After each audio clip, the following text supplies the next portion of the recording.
La séance ne sera pas filmée pour des raisons économiques. Je retransmettre donc les débats. Ensuite, Ça veut dire quoi, disponibilité? mais la personne malheureusement Est absente. n'est pas disponible.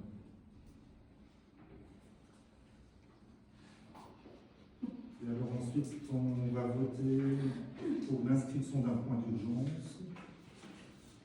qui concerne donc le congé pour mission d'un personnel enseignant. Et donc toutes les explications seront données à vous. On peut procéder au vote, si vous êtes d'accord, de ce point de vue. Qui est pour?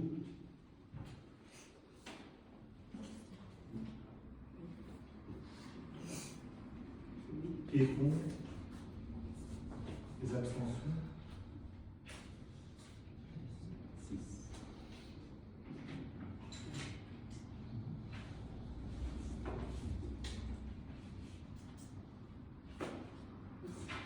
Voilà.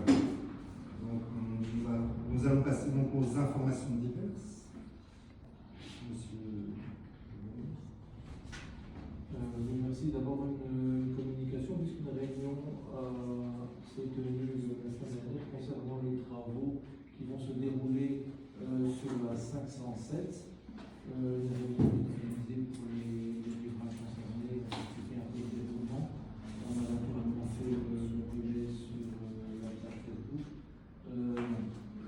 Pour repréciser les choses, pour votre bonne information, du 5 au 12 mai inclus auront bien lieu ces travaux par la société Gabi. Pourquoi le 12 mai? Parce que le jour de vacances est pris et il se pourrait en cas d'intempérie que ça déborde légèrement sur le 13 mai. Une déviation sera mise en place durant la durée de ces travaux, une déviation par la plaine. Pourquoi? Simplement pour diminuer le flux de véhicules, qui est important, vous le savez, et ça permettra justement à ce chantier d'évoluer petite phase par petite phase, afin justement de ne pas embêter ou d'embêter à minima les commerces et les riverains, en sachant que les commerces restent ouverts, donc la station-service, la boulangerie, la librairie, tout cela reste accessible durant les travaux, j'insiste fortement.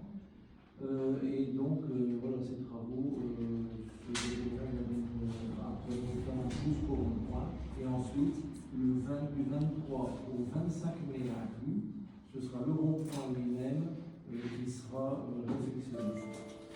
Toujours avec un petit aléa avec des graves essentiellement météorologiques.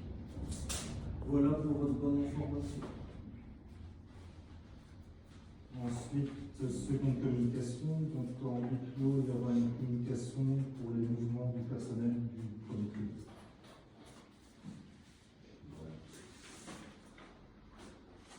Nous allons passer alors au point suivant, donc la transition Je écologique. peux juste dire quelque chose.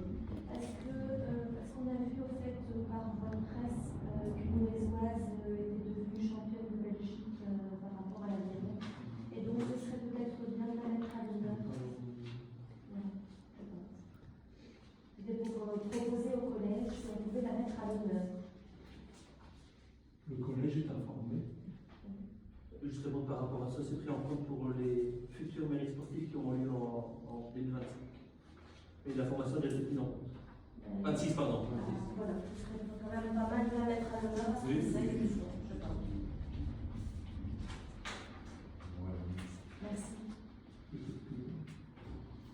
Donc, Wapisol, donc le bilan 2022-2024, on a conditions pour 2025 et 2027. Voilà, ben, ici le collège vous propose donc de passer une nouvelle condition pour 25-27 pour votre épisode, donc de passer de 10 000 € à 15 000 €. Il faut savoir que pour la fin de l'année 2024, par rapport aux statistiques qu'on a reçues, 36 candidats ont été accompagnés pour 28 audits qui ont été spécialisés et 20 passages à l'action. Et alors il y a un montant qui est appliqué de 727 €. Ça peut paraître peu, mais c'est parce qu'en fait il y a pas mal de choses qui sont en cours et donc ça se répercute par la questions? On peut donc passer à la vote. Qui est pour? Même.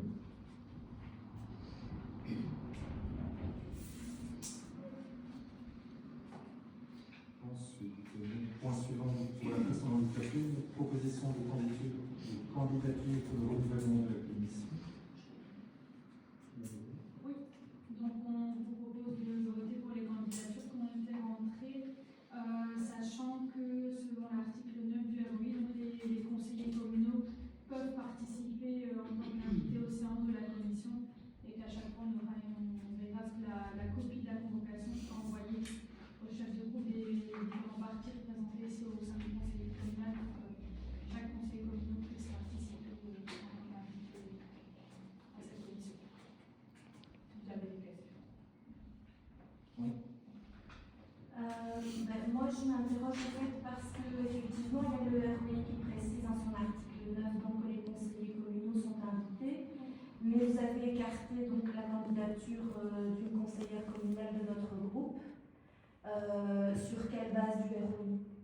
Sur cet article 9, en fait, c'est pas écarté, hein, elle pourra être présente sans souci, mais comme elle est conseillère communale, ça faisait double emploi et du coup elle pourra venir en tant que conseillère communale à cette commission. Alors il aurait peut-être quand même judicieux de lui préciser, parce qu'à ce moment-là, son frère, puisque c'est son frère, il aurait pu être représenté par quelqu'un d'autre. Et donc ici, vous avez écarté la candidature. À partir du moment où le ROI ne précise pas qu'il est interdit pour elle de le représenter, il fallait l'accepter en tant que tel, quoi. Même si les conseillers communaux peuvent être présents selon l'article 9, effectivement. C'est le chef de groupe qui est averti par rapport au... Mais il n'y avait aucune raison d'écarter sa candidature. En tout cas, elle pourra quand même participer, donc c'est pas écarté, c'est simplement qu'elle est conseillère communale et que dans l'article 9, il est bien indiqué qu'elle peut y participer en tant qu'invitée, donc ça n'a pas d'impact réel. Quand vous refusez une candidature, vous l'écartez. Oui. Refuser, ça veut dire. Mais elle pourra participer quand même à la commission. Mais il n'y a aucune base légale sur laquelle vous pouvez refuser cette candidature. Et donc nous, on s'abstiendra par rapport à ça, parce que vous interprétez le règlement à votre manière à vous. Dans le ROI, il n'est nulle part précisé qu'il est interdit pour un conseiller communal de représenter, d'avoir une représentation. Nulle part. Et donc il n'y a pas de raison dans ce cadre-là de le refuser. Voilà. Donc nous, on s'abstiendra. Après, je rappelle qu'elle n'est pas écartée, qu'elle pourra bien être présente aux réunions sans souci, comme elle était d'ailleurs avant, en tant que conseillère communale, elle est conseillère communale, et donc elle y participe d'office. Et c'est dommage parce que c'est là qu'on voit le manque de dialogue, parce qu'à ce moment-là, il aurait été judicieux de lui préciser pour que quelqu'un d'autre puisse, à ce moment-là, représenter la personne, ce qui n'a pas été fait, donc on apprend ça par le biais du conseil communal. Voilà. Merci. On s'abstiendra. Nous allons donc passer au vote. Oui. Oui.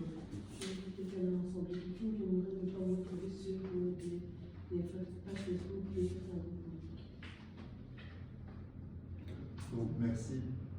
On mettra un petit bonhomme. Merci. Donc nous allons donc passer au vote. Qui est pour?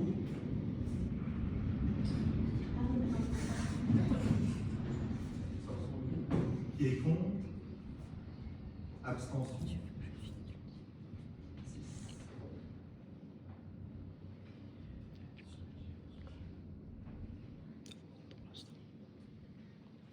Ensuite, le point suivant, marché public, création d'une maison multiservice à Béarn. Approbation de la mise à jour du cahier des charges en fonction des normes de sécurité actuelles. Oui, merci. En fait, il s'agit ici d'une simple modification pour des impératifs de sécurité, une évolution de la législation concernant la sécurité qui a été adaptée par l'auteur de projet dans ce cahier de charges. On a eu la très très bonne surprise justement d'avoir la promesse ferme de subside dans le cadre du développement développement rural, puisque ce sont des subsides qui viennent du développement rural. La maison multiservice, je le rappelle, est une maison qui sera accolée à la commune dans le prolongement du garage actuel et qui va venir s'accoler dans le fond du parc près de la plaine de jeu et qui va permettre surtout d'accueillir tous nos enfants durant les périodes d'accueil extrascolaire dans un cadre, allez, on peut le dire, quasi idyllique, formidable, avec une plaine de jeu concomitante, avec un confort qui sera nettement amélioré et qui va aussi permettre de libérer quelque part l'école, notamment l'école lumière. Donc voilà, je pense que c'est une très bonne chose. Il y aura aussi d'autres facteurs d'occupation, d'autres possibilités d'occupation dans cette maison multiservice qui sera composée de 2 locaux polyvalents de 25 mètres carrés, d'une salle polyvalente de 80 mètres carrés, donc il y a de quoi vraiment accueillir les enfants. Il y a un dortoir de 21 mètres carrés, il y a forcément un hall d'entrée, des sanitaires adaptés, des locaux polyvalents et une terrasse ainsi qu'une ouverture vers l'extérieur qui permettra aussi de jumeler les activités pleines de jeux, parc avec l'utilisation des commodités éventuellement.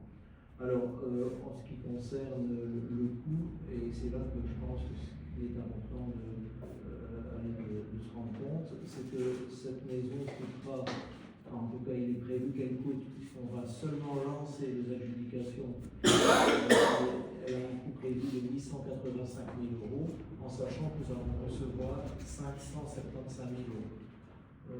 Ce qui veut dire qu'il y aura une part communale de 310 000 € pour un bâtiment de Stac à Village. Je pense que ce serait une bonne opération. Maintenant, il ne faut pas se réjouir trop vite puisque les adjudications vont être lancées et on espère bien rester dans les enveloppes, ou au moins avoir une augmentation des plus minimes puisque ce dossier date déjà d'un bout de temps et on attendait presque avec désespoir la promesse ferme des en ce qui concerne les petits changements dans le cahier de charge, il y a juste des impositions, notamment par les pompiers, qui ont légèrement changé en ce qui concerne l'ajournement des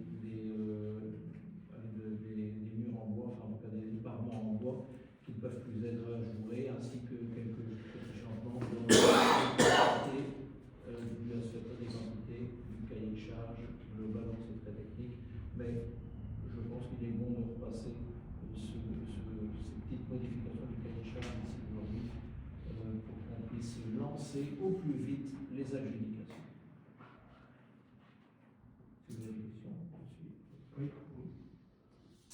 Oui, moi je voulais regarder tout ça et sur les plans il est noté que le bureau d'études doit absolument être invité à contrôler les fondations des anciens bâtiments ainsi que les différents remblais existants. Sauf si ça m'a échappé, mais je ne le vois nulle part. Est-ce que ça a été fait? C'est ce qu'on appelle des techniques spéciales, donc tout cela est intégré dans le cahier de charge et donc ce sera forcément réalisé puisqu'on va pas commencer à construire sans avoir une étude de stabilité. Mais c'est ce qu'on appelle les techniques spéciales et c'est intégré dans le cahier de charge. Oui, et alors j'avais aussi vu fondation d'attente des résultats des essais de sol. Plus loin, j'ai vu qu'une étude de sol a été faite par l'INISMA, quelque chose comme ça, et qu'elle est censée être rejointe au dossier, mais là non plus je ne l'ai pas vue, mais il y a tellement de pages que ça m'a peut-être échappé. Et en plus, dans le 4e dossier à page 5, là on dit qu'il n'y a aucun essai de sol qui a été réalisé. Ont-ils été faits au final? De même en ce qui concerne l'inventaire au niveau de l'amiante, tout cela peut amener à des dépassements du budget assez conséquents. De toute façon, il y aura vérification, mais j'avoue aussi que comme tout cela date d'un certain temps, on a sans doute à ce moment-là les essais de sol et les résultats initiaux sont soit en possession de l'auteur du projet, soit dans le dossier, mais les dépassements budget ne viendront pas de toute façon. Il n'y a pas d'amiante, ça on en est convaincu, enfin certain, mais par contre, les essais de sol. Soit ils n'ont pas encore été réalisés, seront réalisés, soit ils sont déjà faits, et d'après moi c'est déjà fait. Mais la directrice confirme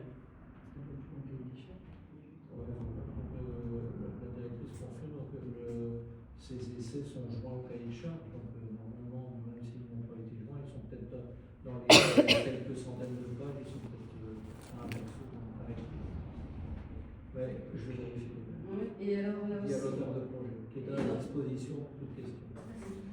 Dans le dossier T1, la page 12, on parle de parois de fosse d'ascenseur. Mais sur les plans, moi, j'ai pas vu qu'il y avait un étage, donc je crois qu'on est l'ascenseur. Je ne vois pas non plus. Dans les plans de profil, il faudrait que j'examine, mais bon, franchement, si, ce que je vous propose, c'est de lister, puisque ce cahier de charge a déjà été voté à l'unanimité à l'époque, c'est de vérifier, parce que ça n'a pas été changé, de vérifier je ne vais pas commencer à lire les quelques centaines de pages, de vérifier tout simplement auprès de l'auteur de projet. Et dans le dossier T2, page 10, là aussi on parle de maçonnerie des caves, mais il n'y a pas de cave. Donc ce sera des frais en moins, sans doute. S'il y a pas de J'attendais cave. vos questions à la commission de travaux, mais je vois que tout ça. On n'avait pas eu les dossiers, monsieur le bourgmestre. Ah, oui, ça va. Non, on les avait pas vus. Si vous n'êtes pas d'accord avec le multiservice, on le dit tout de suite. Non, mais ça peut être des frais surprises. Là, ça devrait être dans le bon sens, puisque s'il n'y en a pas, il devrait pas avoir de frais pour l'ascenseur et la cave. Je trouve votre réponse quand même assez. Je signale quand même que la commission, nous devions voir normalement l'auteur de projet qu'on n'a pas vu. Il n'est pas venu aujourd'hui non plus, donc ça aurait été effectivement intéressant, vu la méconnaissance du dossier que vous avez, de l'avoir pour pouvoir lui poser les questions. Et moi, je félicite Anne-Marie parce qu'elle a pris le temps de lire justement toutes ces pages. Elle avait des questions à vous poser. La manière dont vous lui répondez, franchement, c'est pas très. Alors, moi j'avais quand même une question, c'était de demander est-ce que le permis du coup est toujours valable? Faut-il réintroduire un nouveau permis? Non, le permis est toujours là. D'accord. Et par la même occasion, est-ce que au niveau frais d'architecte, ce serait bien d'avoir quand même une idée des frais? Parce que ce cahier spécial des charges, il est passé au Conseil communal en 2023, 2024, 2025, toutes les modifications. Quand on sait que vous nous prétextez une surcharge de travail au niveau de l'administration communale, on peut le comprendre vu à chaque fois ces repassages et repassages continuels. Donc j'ose espérer que c'est la dernière version du cahier spécial des charges et nous serons pour cette maison multiservice bien sûr. Votre expérience devrait vous faire conclure qu'il y a de grandes difficultés administratives pour des dossiers de cette importance-là, surtout dans le cadre des conditions de subventionnement du développement rural. Donc ça, il faut tout de même bien le savoir, Madame Hilali. En ce qui concerne l'auteur de projet, elle s'est mise, en tout cas c'est le message que j'ai fait passer à la commission de travaux, elle est à votre disposition pour toutes les questions. Moi je ne sais pas commencer non plus à faire travailler sur des points spécifiques, faire travailler l'administration. Quant au coût de l'auteur du projet, il y a eu marché, ça a été adjugé pour 68 000 €, il y a eu 30 000 € de payés en fonction des phases d'avancement du dossier. Voilà, vous avez toutes les questions et dans les sommes que j'ai énoncées tout à l'heure, ces 68 000 € étaient inclus. Voilà, nous allons passer au vote. Et pour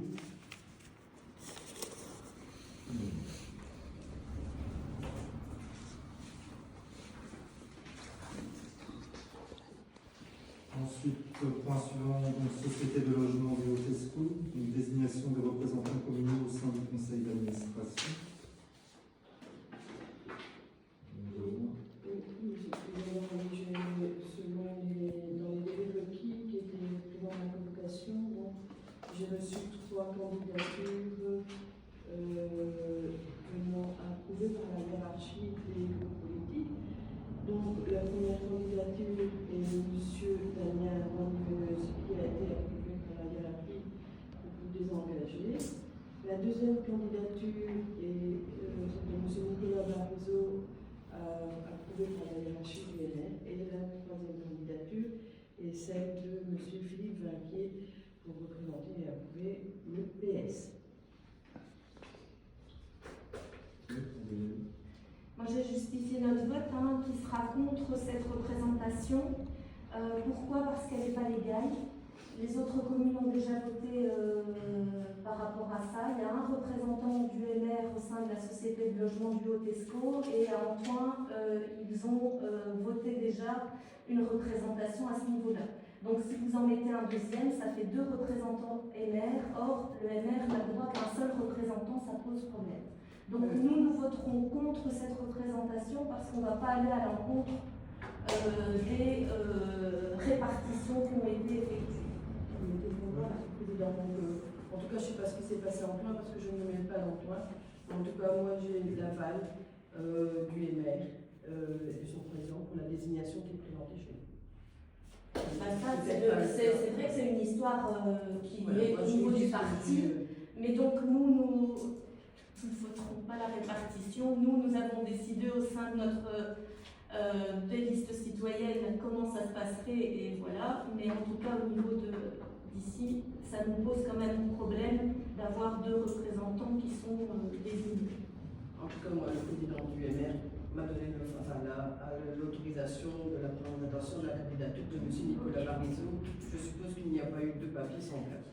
Maintenant, ce qui s'est passé en point, ça ne me concernerait pas. Donc nous allons donc passer au vote. Qui est pour? Qui est contre? Abstention?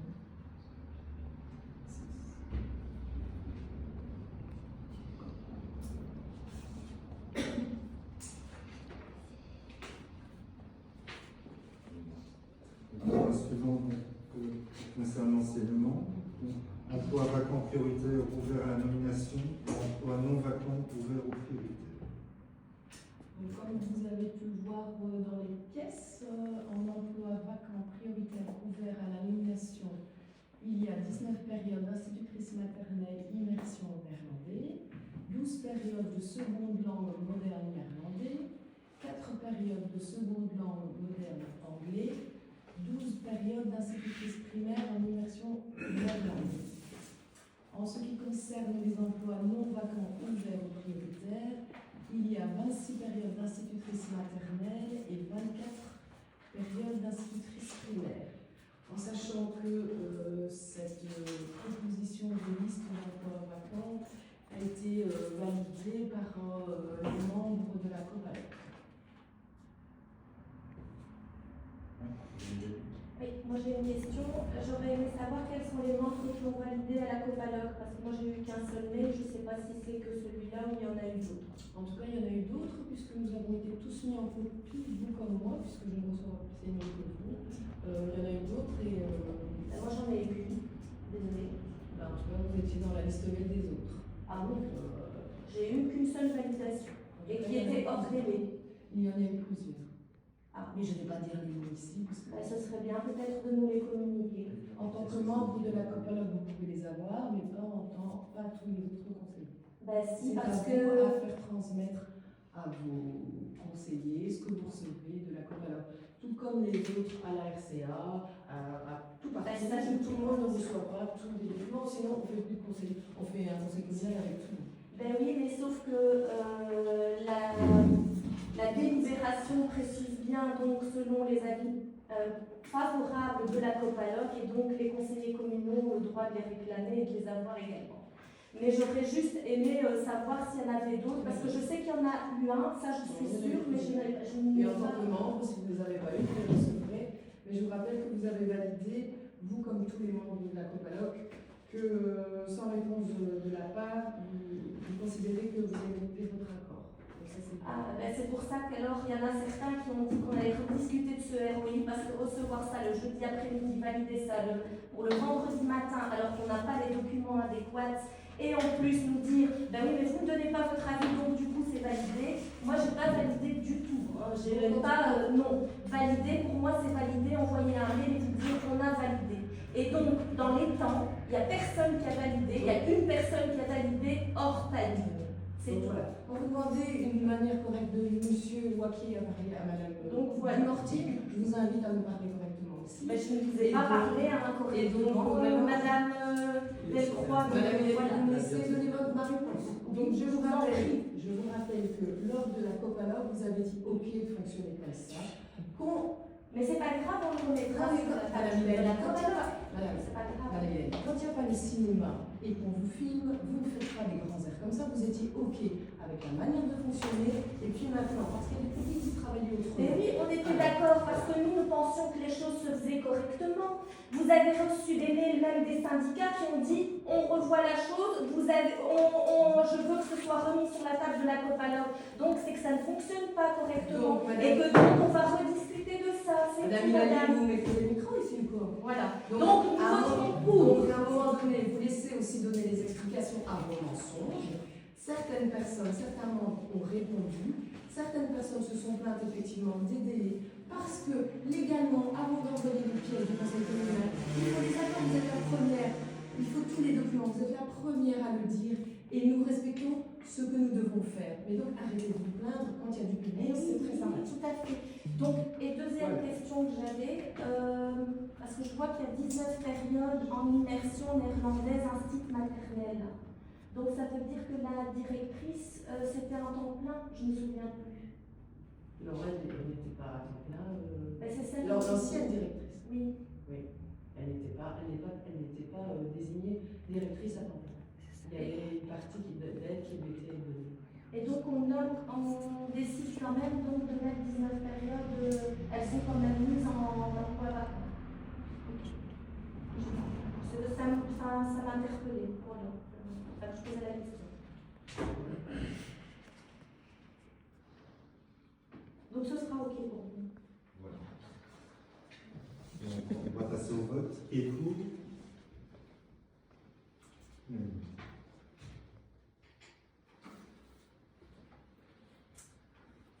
Ensuite, point suivant, mobilité, donc création d'un espace à réautoriser rue au Minois à la Flèche. Oui, vous avez proposé de passer un règlement complémentaire de police concernant, naturellement, après la police, concernant un espace autorisé d'arrêt, de stationnement. Donc, voilà. Donc, d'arrêt. Cette autorisation d'arrêt et donc cette interdiction de stationnement sera matérialisée par une ligne jaune de 6 mètres qui sera tracée le long de cette voie qui est relativement dangereuse, qui est fréquentée notamment par du personnel de soins et du personnel médical et du personnel avec des soins ambulatoires fréquents.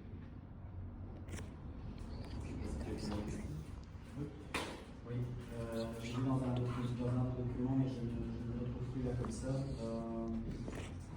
qui disait que suite à l'interdiction de stationnement dans le village de la Brenne, je n'ai pas trop compris pourquoi il y avait ça. Dans l'arrêté. Oui.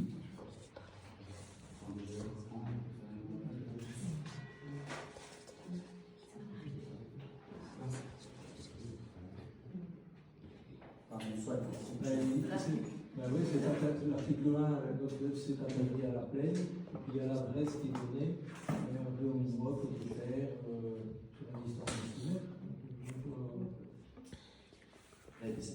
L'article 2 vient compléter l'article 1. Ok, d'accord. Donc, sa situation géographique, tout simplement. D'accord, ça c'est bon. Et alors ça m'interpelle quand même cette décision parce que on risque de, c'est la première fois qu'on fait ça au sein du conseil communal, et je trouve qu'on risque de créer un précédent et de susciter des demandes à venir pour lesquelles on ne pourra peut-être pas répondre à tous. Et donc sur quelle base on va se poser pour venir également à l'avenir. Entendons-nous bien, ici, nous interdisons, donc la décision que nous prenons dans ce règlement complémentaire, c'est l'interdiction du stationnement. Donc c'est tout à fait normal qu'à cet endroit-là, nous interdisions le stationnement, puisque c'est situé au milieu d'un carrefour quelque part, avec deux rues légèrement éloignées. Et donc le stationnement est bien interdit, mais il y a une tolérance, en tout cas un arrêté complémentaire qui dit que l'arrêt est autorisé. Donc ce n'est pas arrêt et stationnement. Ce sera matérialisé non pas par des panneaux, mais bien uniquement par une ligne jaune. Dixit, le commissaire de police et le commissaire de la région Wallonne. Donc c'est pour, si quelqu'un doit s'arrêter pour, par exemple, embarquer une personne, on ne va pas s'arrêter pour les soins. Ça, c'est du stationnement. C'est l'arrêt. première question, quand on dit que c'était arrêté, c'est arrêté à cet endroit-là. En fait. Enfin, c'est interdit vraiment à cet endroit-là parce que c'est dans un quartier. D'accord, ok. Non, j'ai Pour un ligne de 6 mètres, la matérialisation serait une ligne jaune de 6 mètres. Ok, ça va, merci. On va donc passer au vote. Qui est pour? Unanime.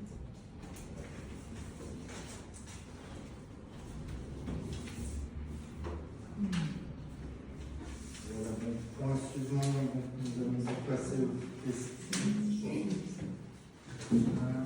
Première question de Madame Dumortier. Oui, alors dans l'état des cabines de bus à Berry est probablement inconvenant et déplorable. Plusieurs utilisateurs s'en sont plaints. Peut-on envisager de les restaurer ou de les remplacer afin d'améliorer le confort des usagers? Merci de votre question. En ce qui concerne les procédures de remplacement, l'initiative doit bien venir de la commune. Le demander au DEC pour avoir une subvention de 80%. Et ensuite, la propriété est transférée à la commune. Donc, c'est la commune, l'entretien et la réparation sont exclusivement à charge de la commune. Alors, j'ai fait le tour de tous les attributs de la commune. Donc, nous avons connu la plaine de la Riouez, celle de la plus. Tous, même à Blary, ne sont pas dans un état déplorable, loin de là. Mais effectivement, certains nécessitent une intervention, parfois se limitant au lavage des vitres, d'autres nécessitant des travaux plus importants. Voilà, antérieurement, il s'est enlevé, simplement, parce que c'est pas obligé de dire. Néanmoins, nous allons comparer le coût de ces réparations et entretien par rapport à l'utilité de les maintenir, et le but est quand même de les maintenir. Par contre, pour les remplacer, il faut toujours essayer, mais il ne faut pas faire trop de bruit. Parce que la lavage des vitres, il faudra retourner. C'est bien ce que j'ai dit. Certains nécessitent un simple lavage, d'autres des réparations plus importantes. C'est bien ce que j'ai dit. C'est en dessous de Berry, on passe de la roue, Regardez celle-là, c'est pas grand-chose. c'est la seule qui est bonne. Oui, donc c'est ça, tout C'est comme la ça. seule. Mais ailleurs dans Berry, c'est la catastrophe. Il n'y a pas que des années, non? Oui, Faut pas non, mais c'est ça. Mais en direct, C'est non. plus facile. Là, moi, j'ai fait le tour en plus de toute quantité et je vous dis que certaines ne sont pas si en quantité, c'est des décoratifs. Et donc, on va faire une analyse de l'ensemble des cabines et pas que la. Merci pour les usagers. Voilà, on va donc passer à la question suivante de Monsieur Moulou.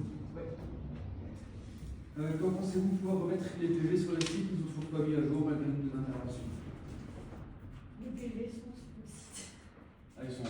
Voilà. Non, ils ont émis, donc on a invité un peu de temps, mais ils sont mis, on veillera à ce qu'ils soient mis de manière régulière, comme on a réalisé des interventions.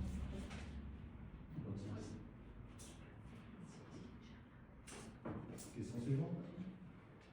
Lors de la dernière séance du conseil communal, les micros de certains conseillers ont été coupés. Pourriez-vous nous préciser qui est en charge de la gestion et ou de la coupure des micros? C'est moi-même.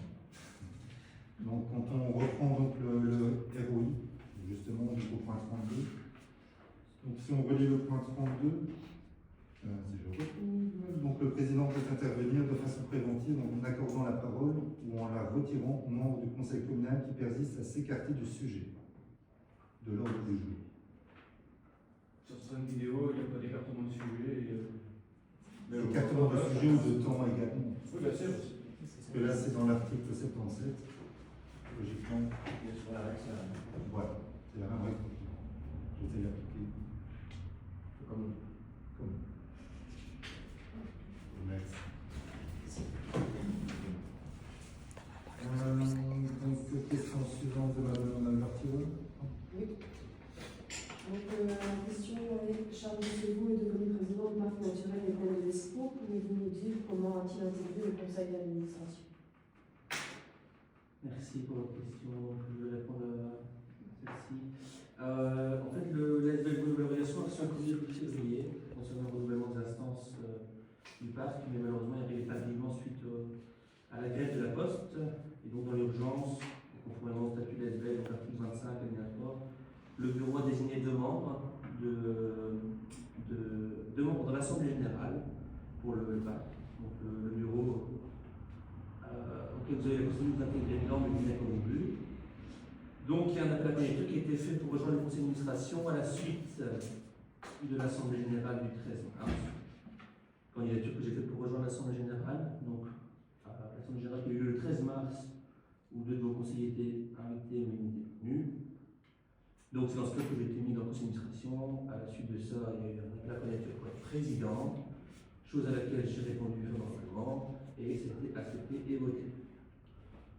À partir de ce moment-là, à partir du moment où il ne vient pas dans l'assemblée générale, dans la réunion, dans le bureau, etc., c'est un peu déplacé que certaines personnes... Le temps est passé, je crois. Le temps est vite.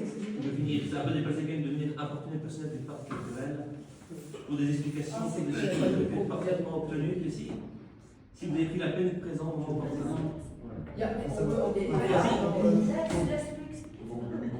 On coupe parce que vous avez passé l'explication, parce que c'est trop long. Enfin, Bah non, mais vous, c'est pareil, hein, quand ça vous arrange, mais il n'y a pas de souci.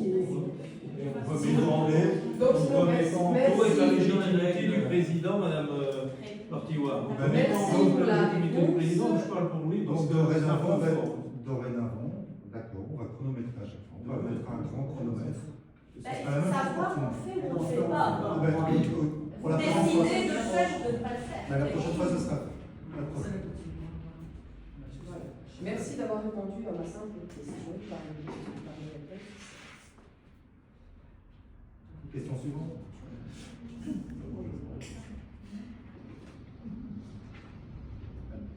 Madame Miguel. Ah bon? Oui. Non. Alors, je vais retirer sur les dates plusieurs signalisations de commerçants et plus particulièrement, je pense, de pépiniéristes sur les panneaux d'indication. Peut-on savoir ce qu'il en est en fait? C'est une démarche totalement privée, rien à voir avec la commune. Et quoi, on a le droit de faire une démarche privée sur des panneaux de signalisation? Ça a à voir avec une association privée. Ça n'a rien à voir avec une activité communale. Ce sont des panneaux privés qui font partie qui sont pris aux propriétés d'une association privée dont je fais partie. Je suis administrateur. Donc, ça n'a rien à voir du tout avec une pose des chemins. Ah, ok. Et donc, c'est pas géré par la commune alors, les panneaux? C'est ça? La pose avait été à l'époque. La pose, non pas la propriété, et forcément l'actualisation. Et l'actualisation n'est pas gérée par la commune? Non, ni l'entretien. Donc, les panneaux qui doivent être nettoyés, la question a déjà été posée. Mais juste, je me permets de m'écarter parce que, par exemple, donc, s'il y a une société qui n'existe plus depuis des années, c'est le cas, sur Bruyères par exemple, et donc le panneau va rester là, il n'y a personne qui va l'enlever. Personne qui va le gérer. Ça appartient à personne. Excusez-moi, il y a un garage, donc il y a le panneau qui est là, sur le territoire, sur la propriété publique, et donc le panneau va rester là, vitam aeternam, alors que la société... Non, parce que nous avons du bon sens, Madame Yannick. Mais quelque part, un procédurier un procédurier 3 quarts. Et c'est toujours la même chose avec votre façon de gérer les problématiques, de les mettre en exergue. Donc voilà, il y a un bon sens dans la gestion. Il y a les lois et l'esprit des lois. Les lois et l'esprit des lois, c'est tout. Voilà. Question suivante. Avec les beaux jours, la végétation pousse et le fauchage est effectué sur l'entité. Donc, pouvez-vous nous dire ce qu'il en est du fauchage tardif? Les zones qui sont concernées, je pense qu'il y a plusieurs zones, la réglementation, les dates à respecter, je ne sais pas trop qu'est-ce qu'il y a comme réglementation à ce niveau. Et donc, effectivement, on pratique bien le fauchage tardif sur l'entité, donc qui a pour but de favoriser la biodiversité. Donc, on fauche tout au long, ainsi au beau temps, toujours les bandes le long des fossés pour la sécurité routière, la crête du fossé, et ainsi que tout ce qui est carrefour dangereux et les zones qui nécessitent une bonne visibilité pour les panneaux. Et tout le reste, donc les talus, les accotements, ne sont pas fauchés avant le 1er septembre. Donc, il n'y a pas de zone à proprement parler, puisque c'est global. Hors agglomération. Ok, merci. On va passer à la question suivante de Madame Bellel.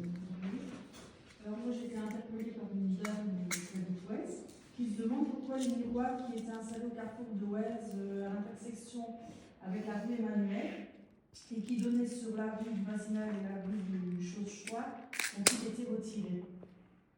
Et quand on est arrivé à l'ES, c'est vrai qu'il y avait une belle visibilité, que l'œuvre est force avancée, que c'est un peu. J'ai interrogé les services, c'est vrai que c'est un compliqué, il faut relancer très tôt. J'ai interrogé les services, et personne ne se lance de ce point de vue. Donc voilà, je pense que c'est lors de travaux de la maison que ce mur a été enlevé et il n'a jamais été reposé. Donc je vais demander un avis de police, mais je pense déjà que j'aurai un avis défavorable, mais je vais quand même demander l'avis de police suite à la question. D'accord, c'est gentil, merci. Voilà, pour la question suivante, M. Spitz, mais je crois que M. Gourmestre a déjà donné les informations. Voilà, toute une question. Tout à fait, Monsieur le Président. Je suis étonné que vous m'auriez laissé la poser parce que je vois que Oui, en plus, elle est ordonnée. Voilà, suite à un problème d'ordinateur et de mise à jour, désolé. Sinon, les informations sont sur le site de la commune. En effet, le bourgmestre a répondu dans les communications et la commune a publié les déviations qui étaient mises en place. Je suis juste interpellé parce que. Oui, mais c'est vrai. Mais c'est pas la question. Voilà. Soit. Donc, C'est dommage, c'était utile pour le citoyen, ça concernait les déviations. Oui, mais on n'a pas besoin du commentaire de la conseillère d'à côté. Voilà. Je ne sais pas ce que je vous ai fait, Madame Delcroix, mais à chaque fois, vous avez vraiment à chaque fois que vous avez l'opportunité. on va poursuivre. Merci. C'est dingue, ça. Dingue. Merci. Je Merci, vous plaît. Voilà. Nous allons poursuivre en boutique.